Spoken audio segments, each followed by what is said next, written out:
She walked onto that stage like she owned the world. And maybe, in that moment, she believed she did. The chandeliers overhead threw golden light across a room filled with the kind of people most human beings only ever see on television.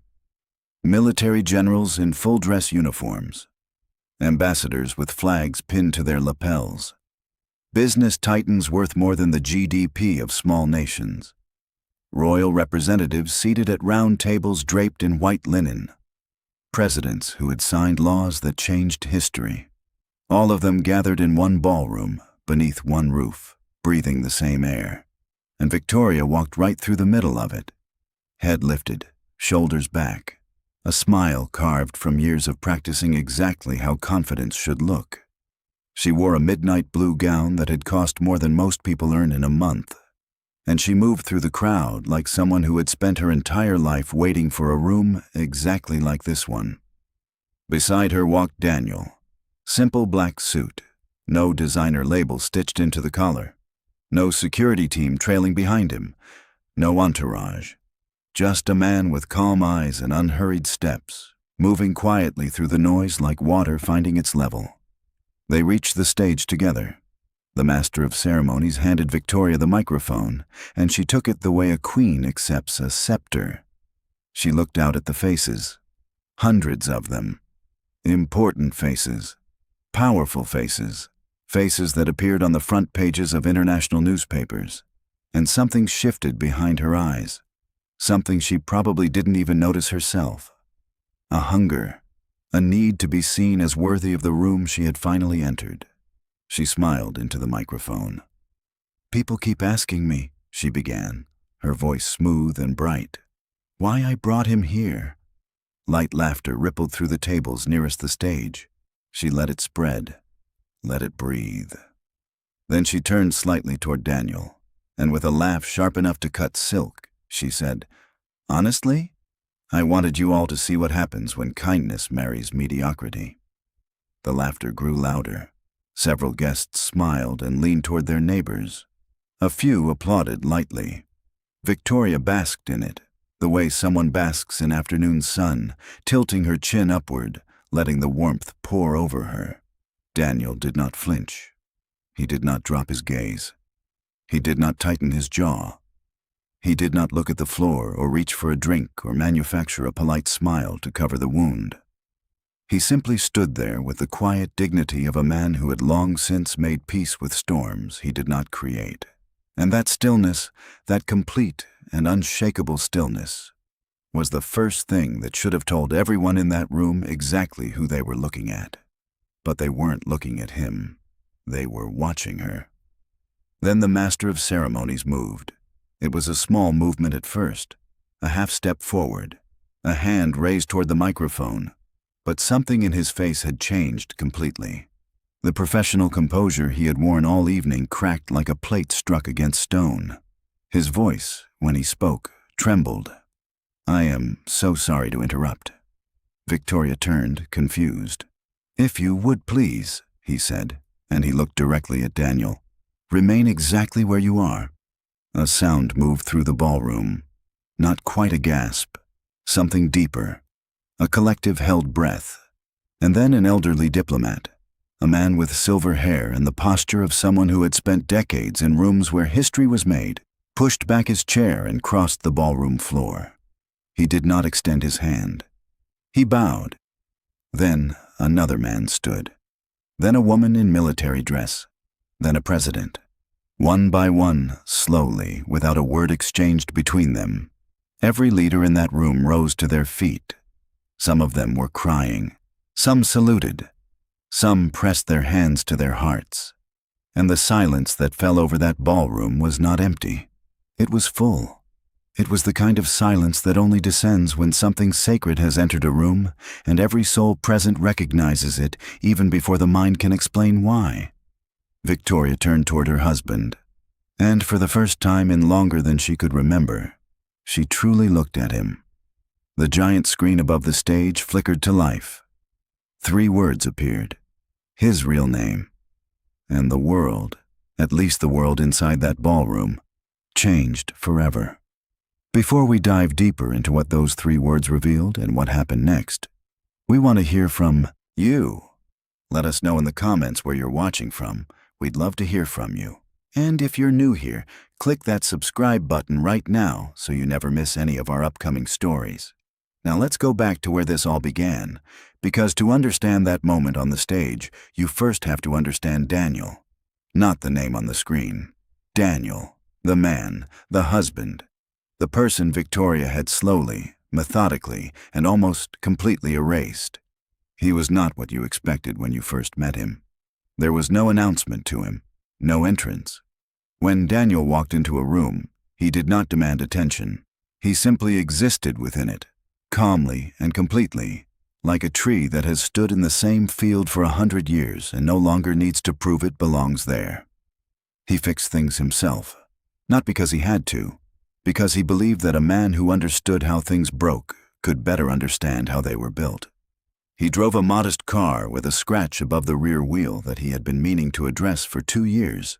He wore the same 3 suits in rotation. He tipped generously at restaurants and always, without exception, looked the waiter directly in the eye when he said, "Thank you." His colleagues at the small consulting firm where he quietly worked thought he was brilliant but underused. His neighbors thought he was kind but unremarkable. And that was precisely what Daniel intended. He had a saying he kept to himself, a private philosophy he had carried since he was young. Character should arrive before reputation.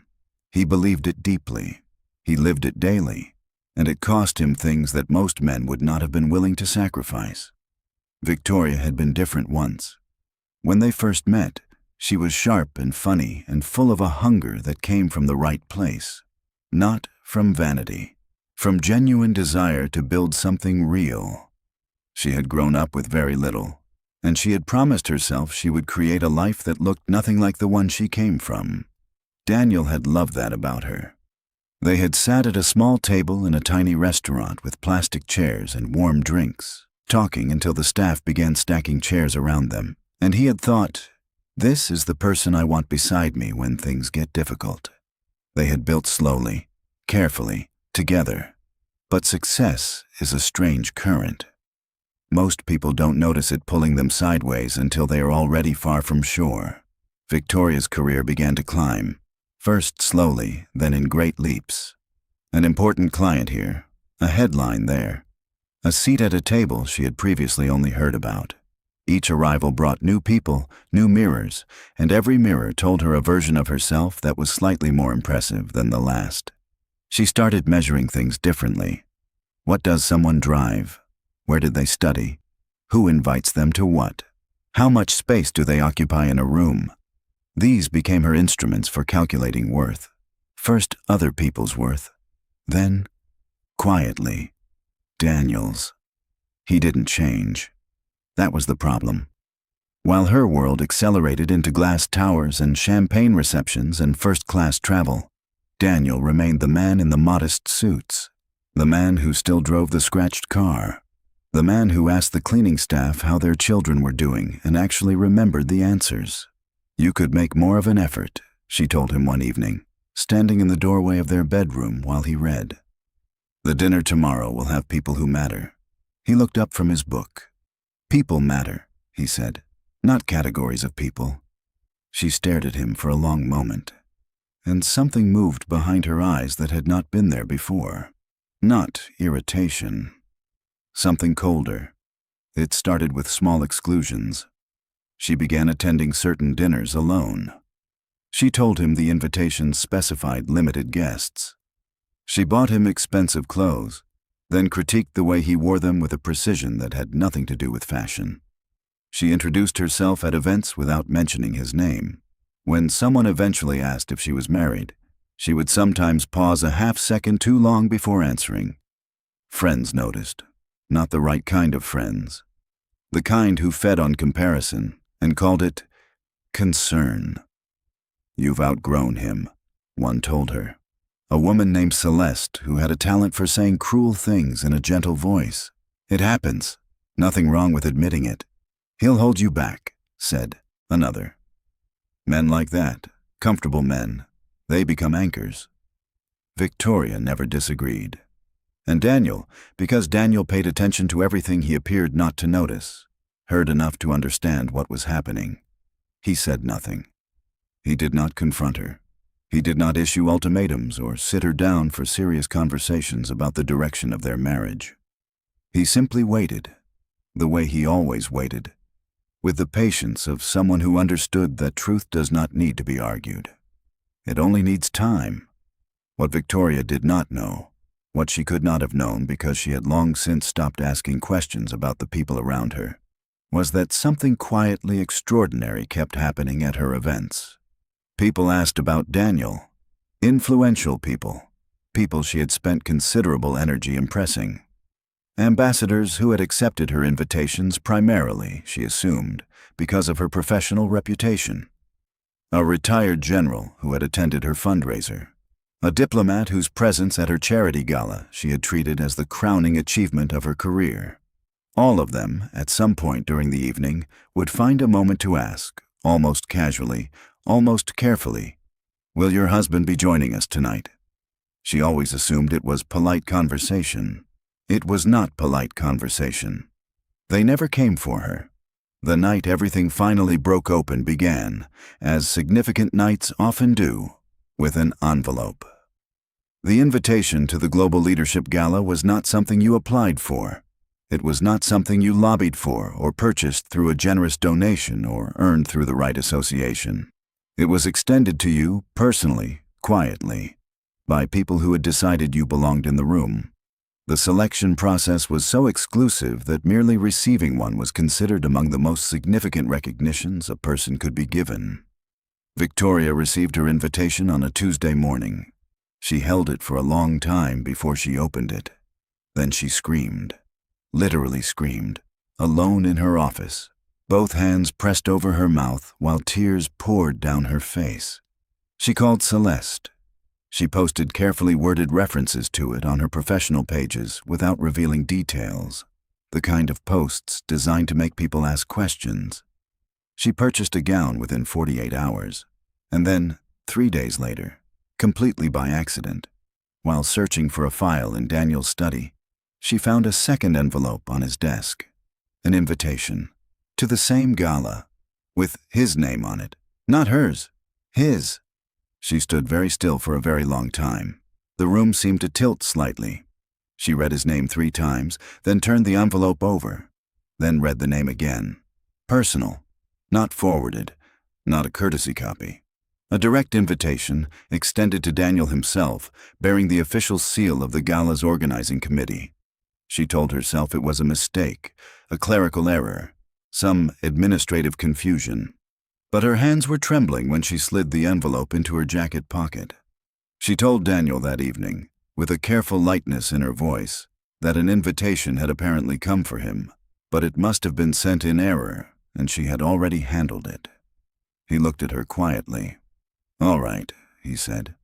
3 days later, another envelope arrived, hand-delivered by a man in a pressed gray suit who asked for Daniel by name and waited until Daniel himself appeared at the door before passing it over with a respectful nod.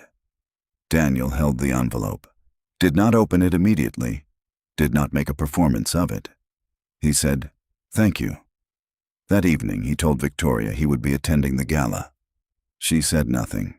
Her expression did not change. But something behind her eyes went very, very quiet. The night of the gala, Victoria arrived first. She worked the room with the skill of someone who had spent years studying exactly how these environments operated. She smiled precisely enough. She touched arms at the right moments. She laughed at the right volume. She found the most important face in any cluster and directed her attention there with surgical focus. She was extraordinary at it, and for the first hour, she was the woman everyone seemed to want to speak with. Then Daniel arrived. He came through the main entrance in his plain black suit, no different from the one he had worn to neighborhood dinners and office presentations and every other occasion where Victoria had quietly wished he would be something more visible. He carried no drink. He wore no name tag, though everyone else had one. He simply walked in, and he stood for a moment near the entrance, and he looked around the room the way someone looks at a place they have thought about for a long time. And something happened that Victoria noticed from across the ballroom before she could make sense of it. People shifted, not dramatically, not with fanfare. A head would turn, a conversation would pause, a person would excuse themselves from their current exchange and begin moving, almost unconsciously, in Daniel's direction. A man she recognized as a former finance minister reached him first. They shook hands, and Victoria watched the minister's face change. The professional surface dropped away. Whatever replaced it was something genuine and deep. She crossed the floor. "What are you doing here?" she said, quietly enough that only he could hear, but her eyes already communicating the answer she wanted him to accept. "I was invited," he said. "You're embarrassing me." He looked at her with those calm eyes. "I haven't done anything. Your presence is enough." She said it quickly. "Precisely," like someone who had rehearsed it. She turned to the nearest couple before he could respond and launched into an introduction, angling her body slightly so that Daniel was behind her shoulder. Later, at the table, she refused to let him sit beside her. "There are assigned seats," she said. There were no assigned seats. A man seated across from them, a soft-spoken billionaire who controlled interests across 4 continents, watched this exchange and said nothing. But his eyes moved to Daniel, and something in them was careful and sad. Throughout the evening, Victoria escalated. At one point, she lifted his wrist in front of 3 guests to draw attention to his watch. "He still wears this," she said with a laugh. "I've tried, believe me." Daniel lowered his arm gently. He said, "It was my father's." The table went silent. The billionaire set down his fork. At another moment, near the dessert service, she told a cluster of guests that she had built her entire professional platform without any meaningful contribution from her husband. "He means well," she said with the specific condescension of someone who has practiced making cruelty sound like compassion. "But we don't all have the same drive." A woman nearby, a retired ambassador with sharp gray eyes and a quiet authority that needed no volume to communicate itself, turned to Daniel directly. "How do you bear it?" she asked, not unkindly, with genuine curiosity. Daniel looked at her and said simply, "She is not who she used to be, but I remember who she was." The ambassador studied him for a long moment. "Yes," she said softly, "I believe you do." Then the man came.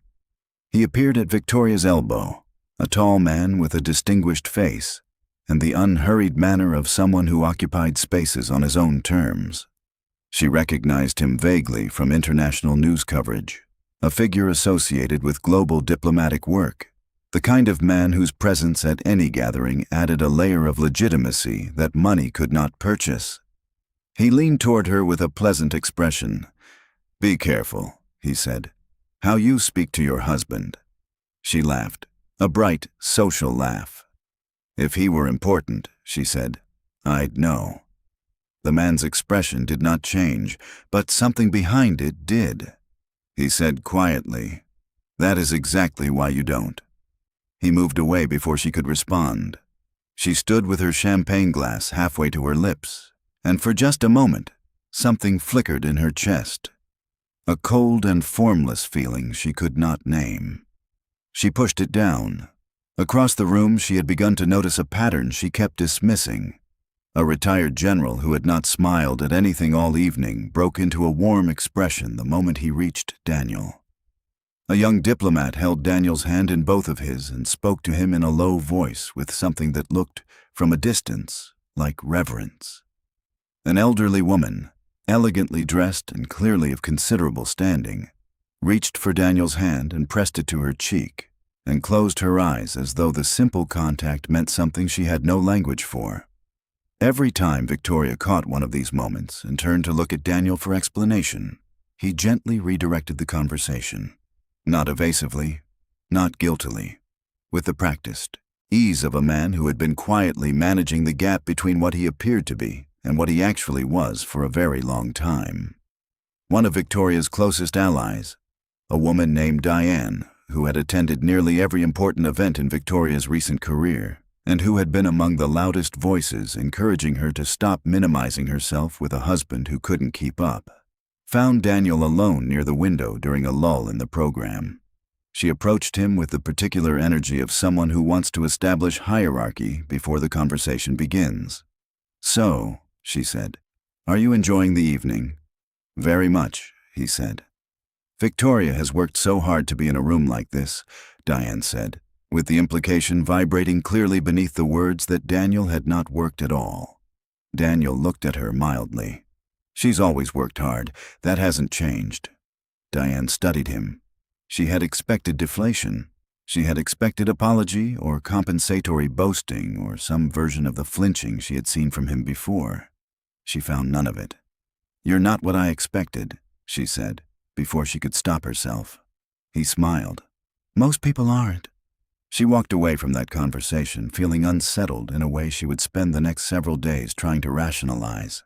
Victoria, watching from across the room, saw Diane's expression as she returned and felt the first true thread of something cold unraveling in her stomach. "What did he say to you?" she asked. Diane shook her head slowly. "Nothing," she said, but she sounded like someone who had received news they were not prepared to understand yet. Then the program resumed. The master of ceremonies, a polished and experienced man who had presided over events on 6 continents, returned to the podium with a composure that should have been effortless given his experience. It wasn't. Victoria watched him shuffle his notes, clear his throat. He said something to a colleague in a low voice, and the colleague checked something on a tablet, then nodded with wide eyes. The room settled. "Ladies and gentlemen," he began, "this gala has, over many years, honored individuals whose contributions to global stability, humanitarian progress, and the quiet architecture of peace have shaped our world in ways most people will never fully know." He paused. "Tonight, we have the privilege of making a recognition we have waited years to make. A recognition that was delayed not because it was unearned, but because the individual in question refused it. Repeatedly." Murmurs. Victoria straightened. She scanned the room with the alert instinct of someone calculating. A president? A departing diplomat?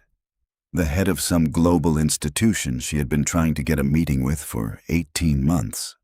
"He came tonight," the master of ceremonies continued, "not because he finally relented, but because we were given to understand that a particular situation had developed that made his presence here important in a way that had nothing to do with the award itself."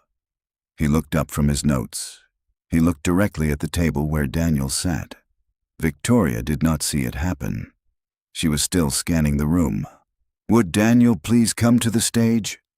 Silence. Then Victoria's head turned. She watched Daniel push back his chair. Watched him stand. Watched him button the single button of his simple black jacket with the same unhurried calm he brought to everything.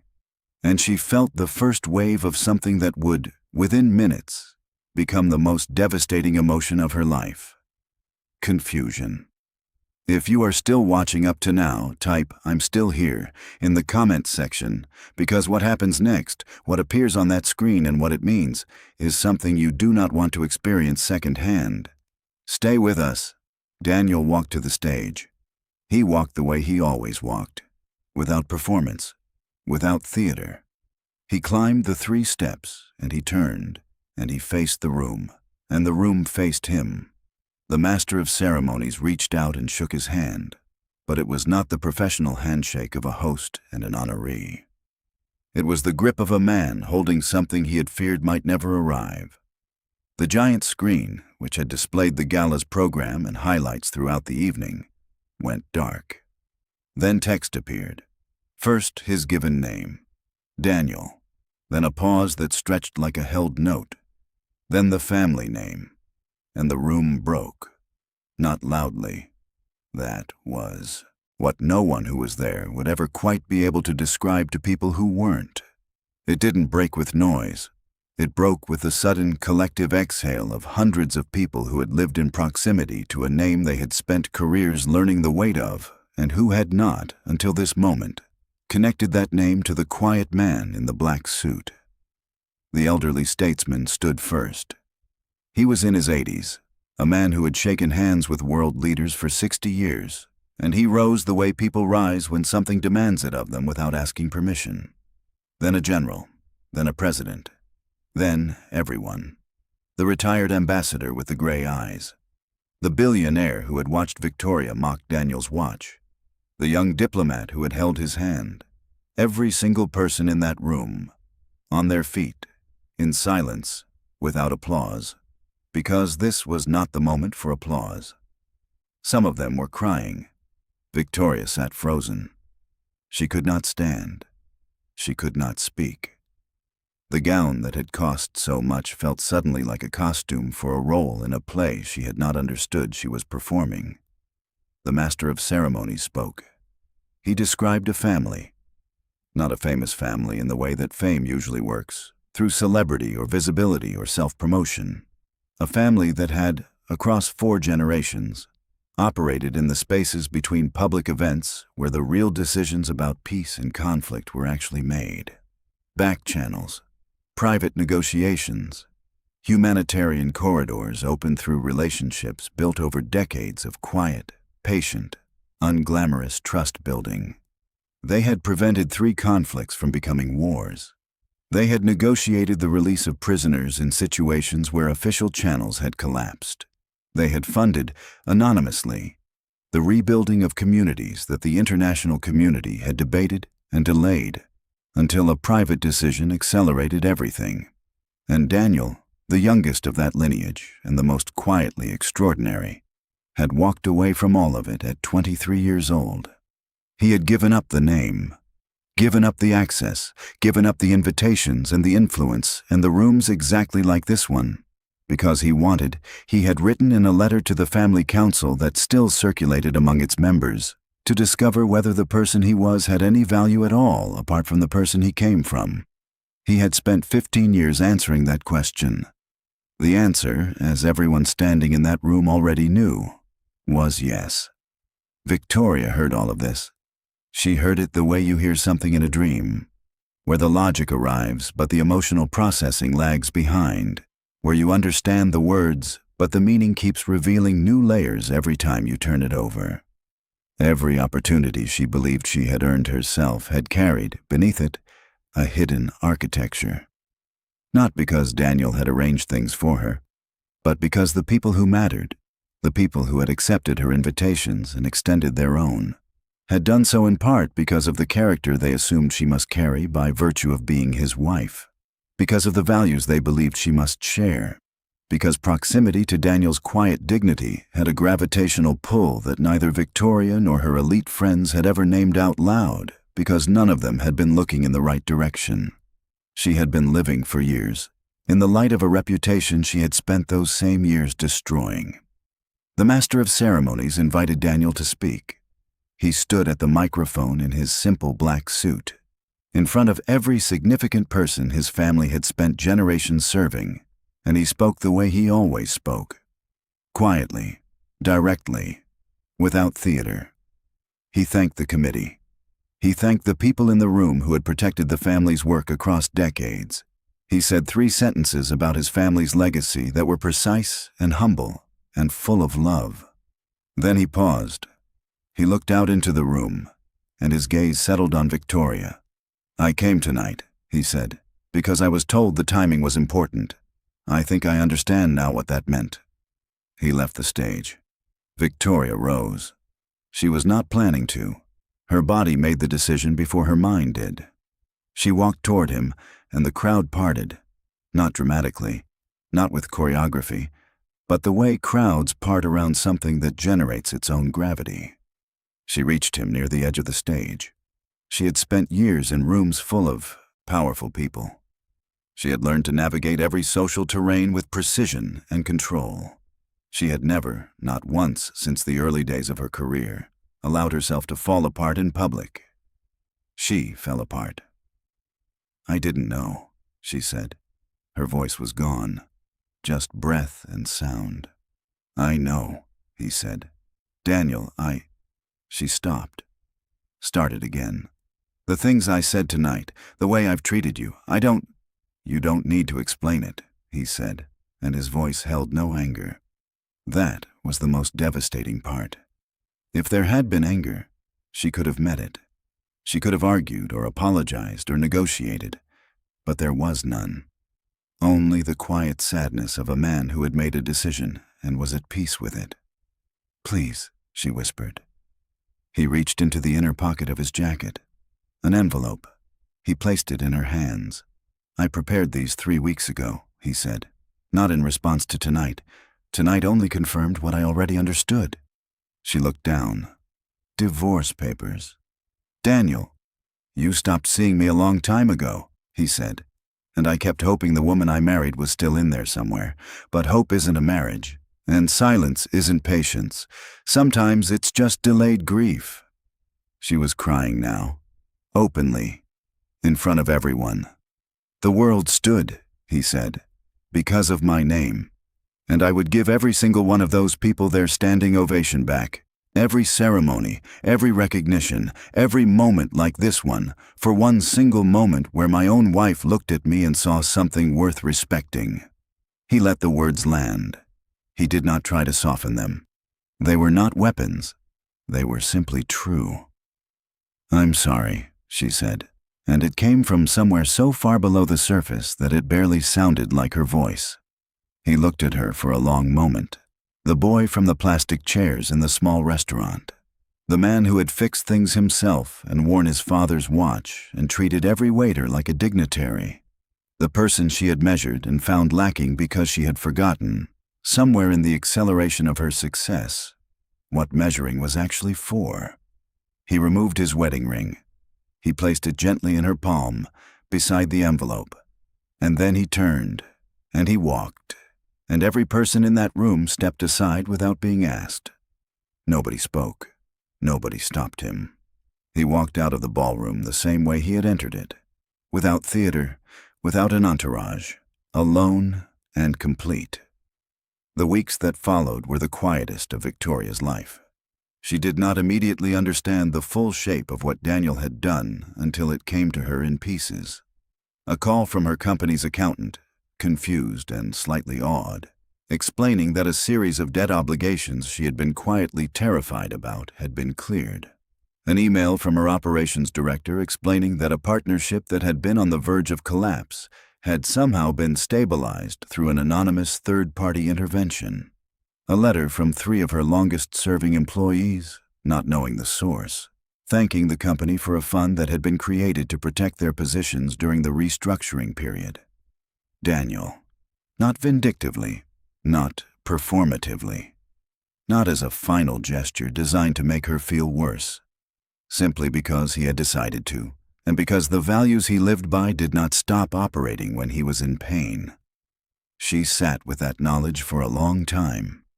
She sat with all of it, the years of small erosions, the friends who had fed her the story that her success required a different kind of partner. The way she had mistaken his stillness for stagnation, and his humility for inadequacy, and his patience for passivity.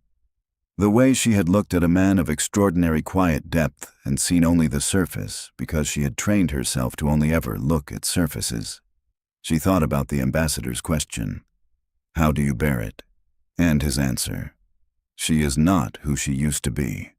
But I remember who she was." She thought about what it would mean to become, again, the woman he remembered. Not for him. It was too late for that, and she understood it. And the understanding was its own kind of mercy, not as an apology or an attempt to reclaim what she had discarded, but for herself, because the woman he had remembered was someone she had actually respected. And somewhere in the grinding machinery of ambition and comparison, and the hunger for rooms like the one she had finally entered, she had lost the ability to respect herself. That was the real loss, not the marriage, not the recognition, not even Daniel's extraordinary name and all the doors it might have opened. The real loss was the person she had been before she learned to measure. She began rebuilding slowly, not her career. Her career had survived, ironically, better than she deserved, propped up in ways she was still discovering. She rebuilt herself, her willingness to see people, to ask about their children and remember the answers, to say thank you and mean it, to walk into rooms and care about what was happening in them rather than what they could give her.